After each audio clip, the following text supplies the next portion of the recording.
Saudara, serpihan roket yang diduga milik Tiongkok ditemukan di permukiman warga di Sekayam, Kabupaten Sanggau, Kalimantan Barat. Badan Riset dan Inovasi Nasional atau BRIN menyebut Indonesia kerap jadi lokasi jatuhnya sampah antariksa, tapi lokasinya tak bisa diprediksi.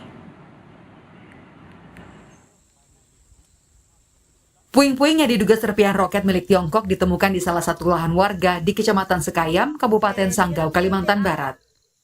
Sebelumnya, warga mengaku melihat ada percikan cahaya di langit yang diduga meteor. Namun ternyata benda itu merupakan serpihan roket yang diduga dari Tiongkok yang diluncurkan melewati langit Kalimantan. Kemarin sore itu kira-kira jam 5 sore.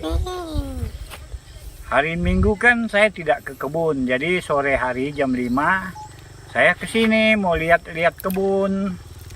Sampai di kebun, saya melihat ada bongkahan besi. Jadi saya mendekat dari jalan raya itu, saya mendekat. Rupanya betul ada bongkahan besi. Saya tidak bisa menduga apa besi ini. Saya pikir besi ini sengaja diangkat orang simpan di tengah kebun. Katanya roket Tiongkok. Saya bilang mungkin itu barang yang meledak itu yang jatuh, ada bongkahannya di tengah kebun saya bilang. Ambil. Sebelumnya beredar video rekaman warga di media sosial yang memperlihatkan jatuhnya benda dari langit yang mengeluarkan cahaya. Diduga benda di langit yang mengeluarkan cahaya itu merupakan roket milik Tiongkok yang jatuh melintasi sebagian besar wilayah Amerika Serikat, Afrika, Australia, Brazil, India, dan Asia Tenggara. Berat roket itu dilaporkan mencapai 23 ton. Badan Riset dan Inovasi Nasional BRIN mengungkap lokasi jatuhnya sampah antariksa tak bisa diprediksi.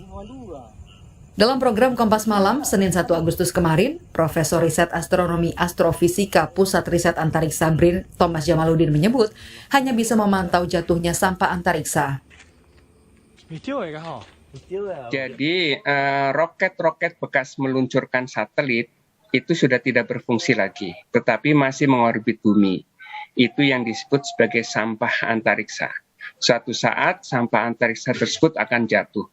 Nah, titik jatuhnya bisa sembarang, bisa di berbagai tempat. Kebetulan sampah antariksa badan roket yang berkode CZ-5B ini, lintasan terakhirnya itu melewati Samudra Hindia, kemudian Sumatera bagian selatan dan Kalimantan Barat. Sedangkan roket-roket yang lain itu bisa saja melalui lintasan yang lain dan jatuhnya bisa di titik-titik seluruh dunia, berpotensi seperti itu. Dan Indonesia sendiri sudah beberapa kali kejatuhan sampah antariksa ya. Jadi mulai di Gorontalo, kemudian Lampung, Bengkulu, Madura, sampai dengan Sumatera Barat dan terakhir di Kalimantan Barat. Ya, sampah antariksa ini sebagian besar itu memang tidak terkontrol, tidak terkendali.